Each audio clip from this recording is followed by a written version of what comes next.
বলছি এখন নিয়মিত কর্মচারী। এখানে অনিয়মিত এবং নিয়মিত নিয়ে বেশ চর্চা হয়েছে, তাই আমি নিয়মিত কর্মচারীর সংখ্যাটা আগে বলছি।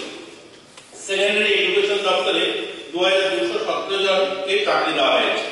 রাজ্য পুলিশ দপ্তরে আমাদের মাননীয় বিধায়ক সুদীপ বাবু বলছিলেন পুলিশ দপ্তরে নিয়োগ দিয়ে, আমি ওনাকে বলতে চাই উনি তো নেই এখানে, 1591 জনকে পুলিশ দপ্তরে অলরেডি নিয়োগ দেওয়া হয়েছে। যেগুলো ইন্টারভিউ চলছে, প্রসেস চলছে, সেটাতে আসবো। যারা নিয়োগ পেয়েছে ইতিমধ্যে সেই সংখ্যাটা 1591 জন। স্বাস্থ্য দপ্তর নিয়ে এখানে বিস্তর চর্চা হয়েছে যে স্বাস্থ্য দপ্তরে কোনো লোক নিয়োগ করা হচ্ছে না। স্বাস্থ্য দপ্তরে ইতিমধ্যে 1030 জনকে নিয়োগ দেওয়া হয়েছে যারা কাজে যোগ দিয়েছে, কাজ করছে। কৃষি দপ্তরে 726 জনকে নিয়োগপত্র দেওয়া হয়েছে যারা কাজ করছে কৃষি দপ্তরে।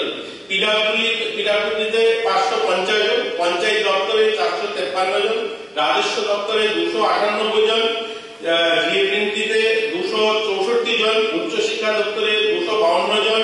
উচ্চশিক্ষা দপ্তর নিয়ে বলা হয়েছিল যে কলেজে নিয়োগ নেই, এই সংখ্যাটা কিন্তু আমাদের 2018 সালের পরবর্তীতে এই 252 জন নিয়োগ হয়েছে। প্রক্রিয়া চলছে, আমি সেটাও বলবো। গ্রাম উন্নয়ন দপ্তর 116 জন, জনজাতি কল্যাণ দপ্তর 109 জন যারা নিয়োগপত্র পেয়েছে, তারা কাজ করছে। শিল্প বাণিজ্য দপ্তরে 87 জন, সমাজ কল্যাণ শিক্ষা দপ্তরে 83 জন, মৎস্য দপ্তরে 77 জন, তথ্য সংস্কৃতি দপ্তরে 55 জন, খাদ্য দপ্তরে 40 জন, ল্যান্ড রেকর্ড এন্ড সেটেলমেন্ট দপ্তরে 35 জন, নির্বাচন দপ্তরে 23 জন, অন্যান্য দপ্তরে 666 জন যারা নিয়োগপত্র পেয়ে এই 2-4 বছর ধরে দপ্তরে কাজ করছে।